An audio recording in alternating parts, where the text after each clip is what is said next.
A little bit overcast today.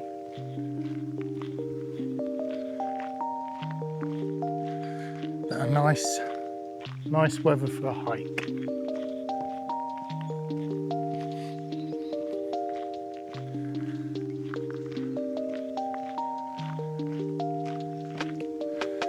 Probably head to the National Park Falls first. Get some footage of that. It's beautiful around there.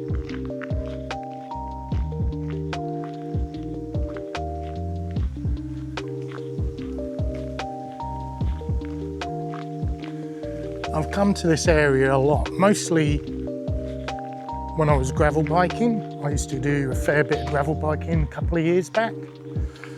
And this track goes for about 50 kilometres. I used to cycle it with my mates. But we then sort of got a bit more adventurous. So we started going more onto the mountain bike trails than just gravel biking. And it started to get a little bit hairy. And I stopped going after a couple of people got hurt. One guy broke his wrists. Someone else fell off their bike. Plane going overhead. Yeah, another person fell off their bike and broke their pelvis.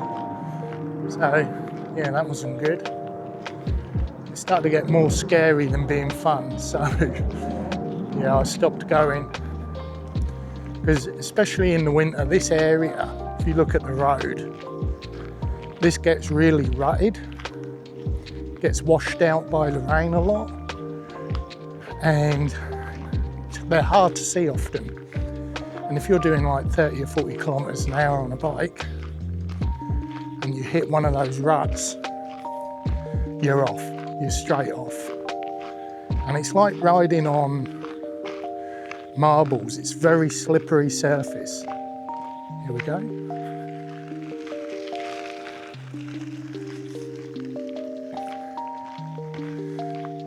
Mountain biker. So yeah. But it was good fun, good exercise too. Really got the heart pounding. I even did it at night. So we'd come out for evening rides. Pitch black, absolutely pitch black. We used to do it sort of in autumn. So it'd be really cold. Because you're up in the hills, everybody uses wood burners for heaters. So there'd be like a layer of smoke everywhere, sort of at head height.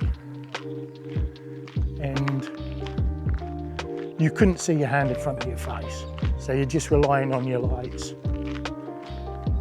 And yeah, quite scary, but fun. That was the other thing as well, when I used to come here and do the gravel biking, and we used to go off track into a little mountain bike areas. The tracks were only a couple of feet wide and they'd really be windy. And there'd be sheer drops, a bit like this. So yeah, yeah, I used to put my pants. It's really beautiful.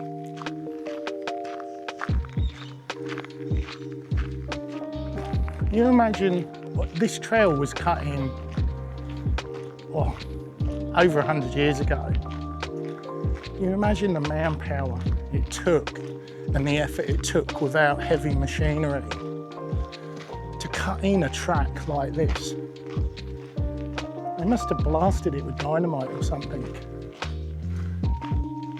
Or probably actually, because Australia was used as a penal colony, it was probably all convicts from Britain with pickaxes and sledgehammers cutting it through.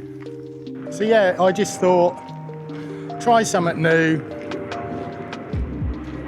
start doing a little bit of vlogging. So I started out by watching a load of videos on YouTube of vloggers and what cameras to use, and I didn't want anything expensive and I wanted it to be small and unintrusive. So the Osmo Nano came up a lot, and I was looking at the footage that it could get, which looks really good. It was within my budget as well. You don't have to break the bank to start out with a semi-decent mic and a good little camera. So I thought, what the hell, give it a go. So all the settings I'm using at the moment, I've just copied from other vloggers and from vloggers who have got this camera. So really today, this is the first day I'm actually filming anything. So it's I only got the camera last night. So it's really to see if the settings work more than anything. Might be that I'll get home and everything's dark and you can't hear what I'm saying. Look at that view.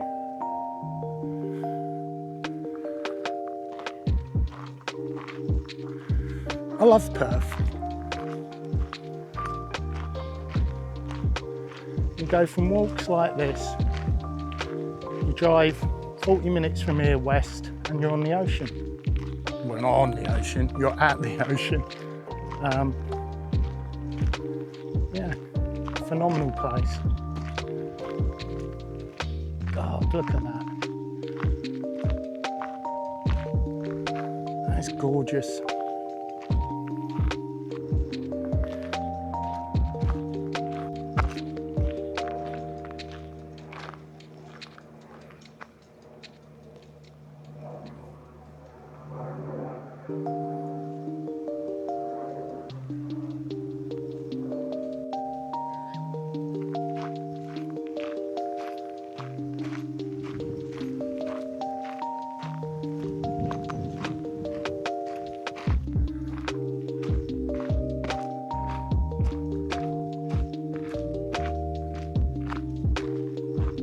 Okay, so this is a test. It's now sat on a mount that's on the brim of my cap.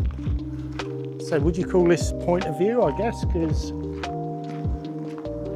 as I move my head, I can sort of pan the camera around. I'm going to have a walk into here. I don't know how dark it's going to be.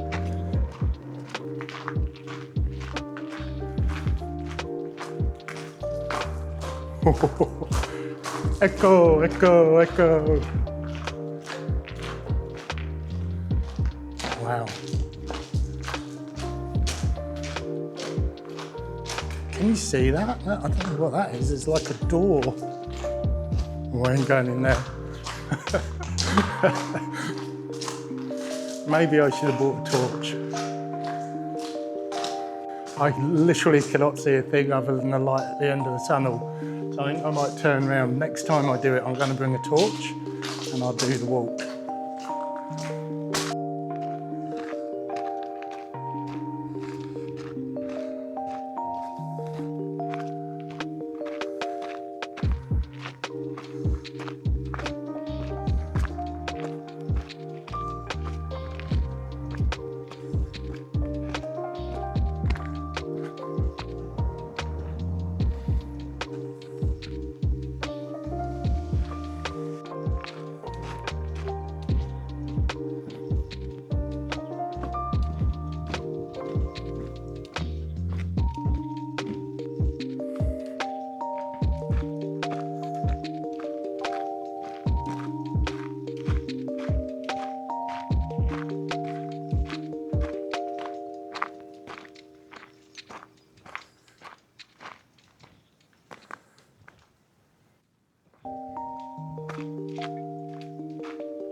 So I'm heading back down now. That's about 4.6k, so it'd be about a 9k walk. The camera, I've been using it more or less continuously for an hour and 20 minutes. So the battery on the main camera is still at 80%, but the dock is at 30%. But that's kind of what I expected from the videos I've been watching. And each of the devices is the size of a cigarette lighter. You know, it's tiny, so the batteries in them aren't going to be huge. I have bought a battery pack with me, so I can always top them up, charge them up again. But it's been good fun. It's given me an excuse to get back out here. I haven't been out on the Heritage Trail for probably over a year, and I forgot how lovely it was. Especially, like I say, on days like today where it's only about, I think it's going to get to about 25, 26 degrees. I've been out here when it's been like 45 degrees, and man, that's that's hard. But it's a beautiful walk. Be interesting to see how this footage comes out. So I've got this set to rock steady for the stabilization, which is what every video I've seen on YouTube recommends. There's another couple of settings that corrects horizon, so that if you're tilting your head like this, it will, up to 30 degrees, it will keep the horizon level, but the stabilization isn't as good. And seeing as I'm sort of walking on pretty uneven ground, I thought I'd best have it on the highest stabilization. Filming my shadow, it looks really weird on the camera. I don't know what it's going to come out like on the screen. I'm filming in as well, I don't know whether I said this, so I'll say it now, 4K 25 frames per second, 16:9 ratio. Few people have said to stick to the 4:3 ratio for a more cinematic look. And what will happen if you go to the 4:3 ratio, it cuts out some of the stabilization options, like the horizon balance, I think it's called horizon balance, and horizon something else, compensate or something. You can't get those when you're in the 4:3 ratio. Also, I think most TVs are 16:9 ratio, and so are monitors, so yeah. That's my first little trip into the hills with the camera. About to head home, do some video editing, I guess. I'll be interested to see how this comes out. This may never make it to the internet or may never be seen by anyone else, but it's been good fun. See you later.